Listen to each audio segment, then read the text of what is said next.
Students, आज हम अपना चैप्टर 7 स्टार्ट करने वाले हैं जो कि नज़रिए पैदाइश दौलत के बारे में है, जिसे इंग्लिश में थ्योरी ऑफ प्रोडक्शन भी कहा जाता है। ये चैप्टर एग्ज़ाम के पॉइंट ऑफ व्यू से बहुत ज़्यादा इंपॉर्टेंट है, इसलिए आपने इसको बहुत ही ध्यान से समझना है।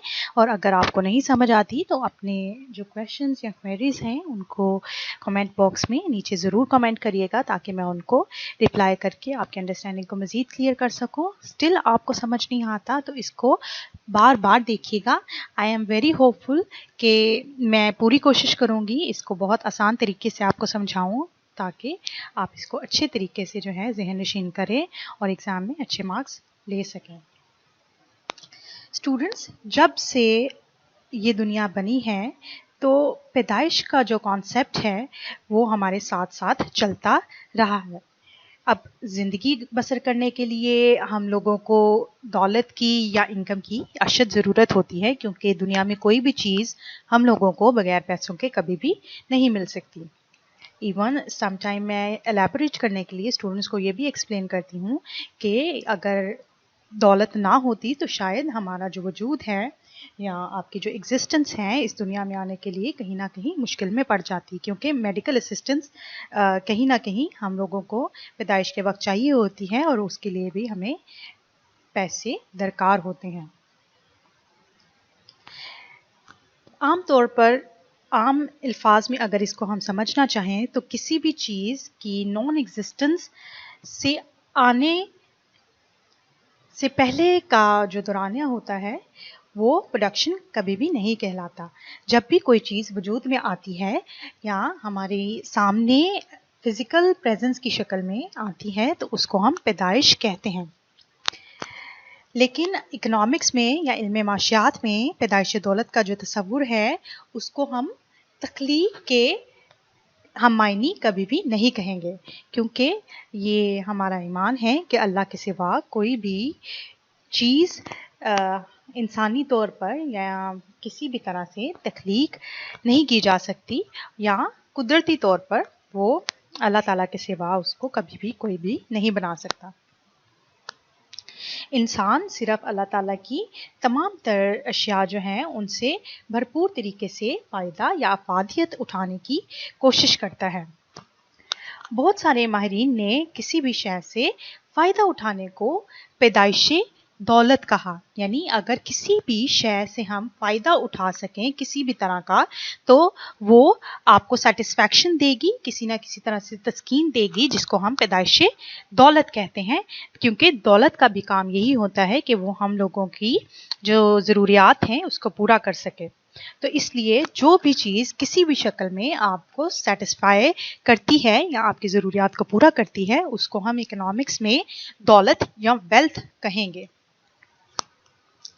लेकिन जदीद मैशदानों के नज़दीक जब तक किसी शय के फ़ायदे के साथ साथ उसकी वैल्यू ना हो जाए तब तक वो कभी भी पैदाइशी दौलत नहीं कहला सकती, यानी उसके फ़ायदे के साथ साथ उसकी वैल्यू मसलसल या with the passage of time हर वक्त बढ़ती रहनी चाहिए। मिसाल के तौर पर बड़ी ही अच्छी एग्जाम्पल आपकी बुक में दी गई है कि एक गाड़ी जब आप खरीदते हैं तो उससे आपको तस्कीन भी मिलती है और साथ ही साथ आपको फ़ायदा भी ज़रूर मिलता है, क्योंकि आप उसको इस्तेमाल करते हुए अपनी जो ट्रांसपोर्टेशन है उसको बरोए कार लाते हैं और एक जगह से दूसरी जगह आप आसानी सफ़र करते रहते हैं।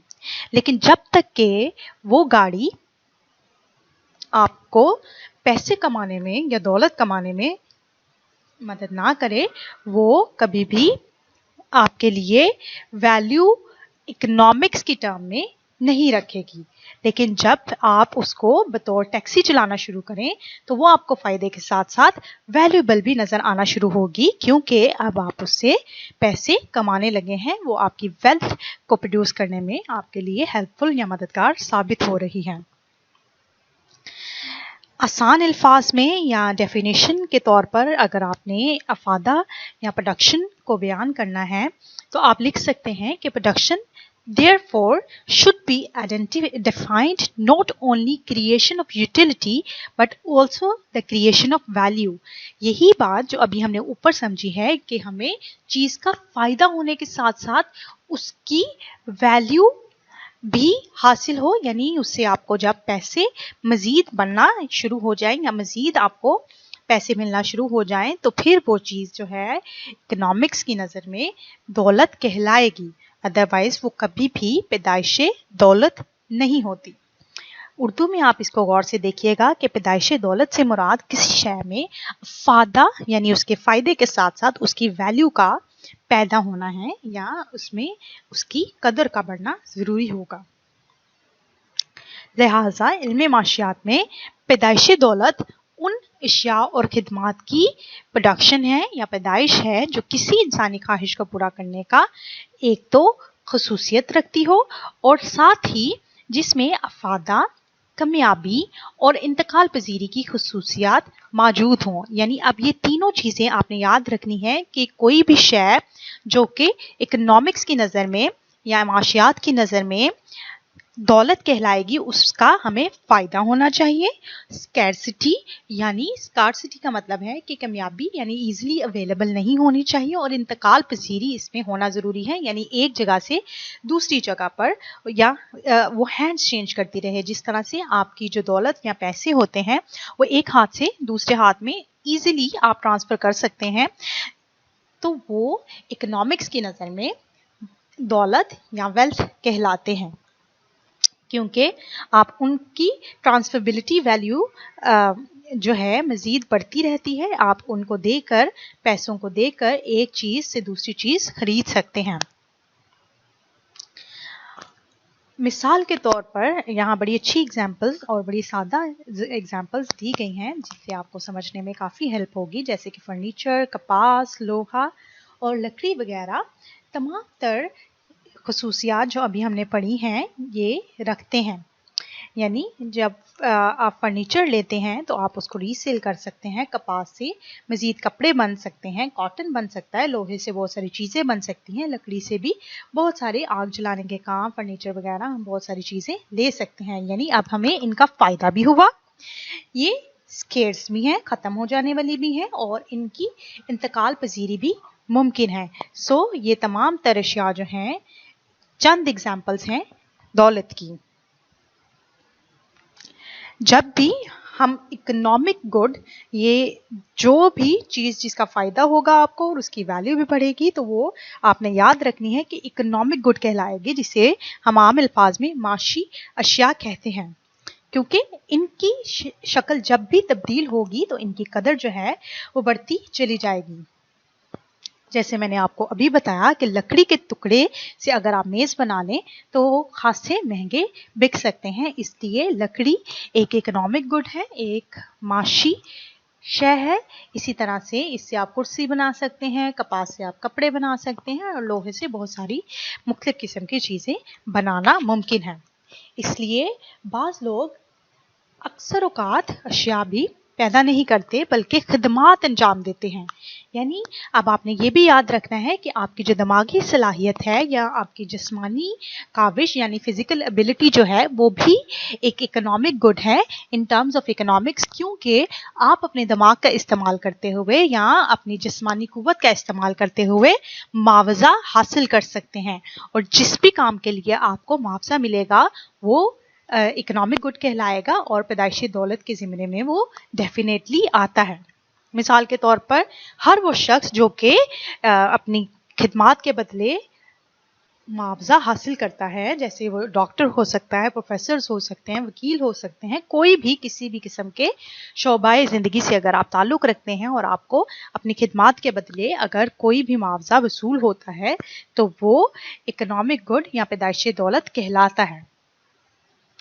अब हमने क्योंकि पैदाइश दौलत के बारे में बात की तो बहुत ज़्यादा इम्पॉर्टेंट ये फैक्टर भी है कि हम आमलीन के जो पैदाइशी की आमलीन पैदाइशी दौलत जो हैं उनकी खसूसियात और अहमियत को भी बगौर देखें. जिस तरह से हमने फैक्टर्स ऑफ प्रोडक्शन के बारे में पिछले चैप्टर्स में पढ़ा। अगर आपको स्टिल कोई कन्फ्यूजन है तो आप प्लीज़ उन लेक्चर्स को जाके ज़रूर देखिएगा, ताकि आपको पता चले कि बहुत सारे डिफरेंट किस्म के फैक्टर्स हम इस्तेमाल करते हुए प्रोडक्शन को इस्तेमाल कर सकते हैं, प्रोडक्शन बना सकते हैं। इसलिए इनके अंदर चंद खुसूसियात का होना ज़रूरी है। जैसे कि जब आपने गाड़ी चलाई उसके बदले आपको मुआवजा मिल रहा था, लेकिन गाड़ी चलाने के लिए पहियों का होना ज़रूरी है, गाड़ी के इंजन का सही होना ज़रूरी है, उसके अंदर पेट्रोल का होना ज़रूरी है। तो ये तमाम तर जो चीज़ें हैं वो इसके फैक्टर ऑफ प्रोडक्शन कहला सकते हैं, क्योंकि एक के भी ख़राब हो जाने की शक्ल में आप गाड़ी को चला नहीं सकते और इसके बदले में आपको मुआवजा भी नहीं मिलेगा। तमाम तर फैक्टर्स जो कि पैदावार के अंदर मदाखल होंगे या हमें मदद देंगे, वो तमाम तर अवामिल जो हैं वो इनपुट्स या अनासर कहलाएंगे, जिनके जुड़ जाने या बाहमी इश्तराक की बदौलत ही हमारी ज़रूरत के तमाम तर माशी लवाजमात जो हैं वो तैयार हो सकते हैं और मुल्क की दस्तयाब वसाइल को भरपूर तरीके से इस्तेमाल में लाते हुए अपने मुल्क को तरक्की की तरफ ले जा सकते हैं। किसी भी मुल्क के लिए बहुत ज़्यादा ज़रूरी है कि तमाम तर वसाइल जो उस मुल्क में मौजूद हैं वो उनको भरपूर तरीके से बरोएकार लाए। अगर वो फुली एक्सप्लॉइट नहीं कर सकते अपने रिसोर्सेज को, तो वो अनयूज्ड या वेस्टफुल मटेरियल्स की शक्ल में हमेशा पड़े रहते हैं। अब जो बहुत कॉमन फैक्टर्स हैं किसी भी पैदावार में, वो हम इस चैप्टर में डिस्कस करेंगे, और इकोनॉमिक्स अगर आप पढ़ते हैं तो ये बार बार आपको देखने को मिलेंगे, इसलिए आपने इनको बहुत ही ध्यान से याद कर लेना है। इन तमाम तर अवामिल को हम फैक्टर्स ऑफ प्रोडक्शन कहते हैं। प्रोफेसर फ्रेजर ने इनकी तारीफ करते हुए ये कहा था कि जितने भी फैक्टर्स हैं बहैसियत मजमुई, यानी बीइंग एक कम्युनिटी के तौर पर या एक यूनिटी के तौर पर, जिसमें बहुत सारी अवामल शामिल होते हैं, ये तमाम तर वो अनासर कहलाते हैं जो हर किस्म की पैदाइश का सरचश्मा होते हैं। इसलिए उन्होंने इनको पेन डाउन किया, चंद अवामिल को निकाला जो कि किसी भी चीज़ की पैदावार में इंतहाई ज़रूरी या एसेंशियल फैक्टर्स कहलाते हैं। जब आप इनके बारे में पढ़ोगे तो आप लोगों को महसूस होगा कि इनके बगैर कभी भी किसी किस्म की कोई पैदावार मुमकिन नहीं है। और अगर आप अपने इर्द गिर्द नज़र दौड़ाएं तो आपको एहसास होगा कि इकोनॉमिक्स कितनी आसान है, और आप अपने इर्द गिर्द वो तमाम तर चीज़ें जो कि इकोनॉमिक्स से ताल्लुक़ रखती हैं उनसे इंटरैक्ट करते रहे, उनको देखते रहे। लेकिन अब आप क्योंकि इसे एज एन सब्जेक्ट पढ़ रहे हैं तो आप लोगों को ये सोचना ज़रूरी है कि वो पैदावार उनकी कहाँ से मुमकिन हुई। अब किसी भी प्लांट को लगाने के लिए, किसी भी फैक्ट्री को लगाने के लिए, कि चाहे वो शूज़ की हो, कपड़ों की हो, किसी भी तरह की हो, तो आपको ज़मीन दरकार होती है। ये एक कुदरती रिसोर्स है, तो इसको हम नेचुरल रिसोर्स कहेंगे या लैंड कहेंगे। इसलिए आपने याद रखना है स्टूडेंट्स, अगर आप इंग्लिश में स्टडी कर रहे हैं तो that is a natural resource which is called land, and this is an essential factor of production. Secondly, आपको लेबर या इंसानी वसाइल हमेशा दरकार होते हैं। Without labour you can not produce anything. जब आपके पास मजदूर आपकी पैदावार को बनाने के लिए दरकार होते हैं, आप उनको उसके बदले में मुआवजा देते हैं, तो they are also an economic factor and also a factor of production. Human resource, इसको अगर इंग्लिश में आप स्टडी कर रहे हैं तो ह्यूमन रिसोर्स हम इसको कहेंगे, जिसके बगैर पैदावार कभी भी मुमकिन नहीं है।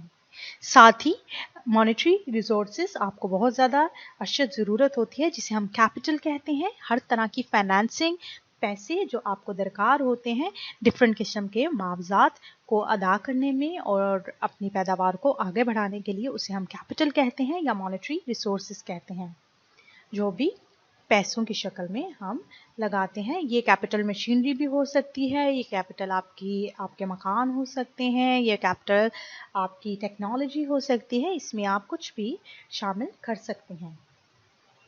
साथ ही एक ऑर्गेनाइजेशन या आजराना वसाइल बहुत ज़्यादा अहमियत के हामिल हैं जब हम प्रोडक्शन या पैदावार की बात करें। किसी भी एंटरप्रेन्योरल रिसोर्सेज के बगैर आप कभी भी पैदावार नहीं कर सकते। ऑर्गेनाइजेशन का होना ज़रूरी है, उसमें स्टाफ का होना ज़रूरी है जो कि तमाम तर यूनिट्स को जोड़ते हुए पैदावार का जो अमल है उसको मुकम्मल करता है। अब इन तमाम तर फैक्टर्स के बारे में हम अगले लेक्चर में स्टडी करेंगे। तब तक के लिए आप इसको गौर से समझें, और ये चैप्टर क्योंकि बहुत इंपॉर्टेंट है तो आप लोगों ने इसको बड़े ही ध्यान से याद भी करना है और समझना भी है। चलें, हम ज़मीन का जो मफ़हूम है और बाकी तमाम तर जो फैक्टर्स हैं उनको कल वाले लेक्चर में स्टडी करेंगे।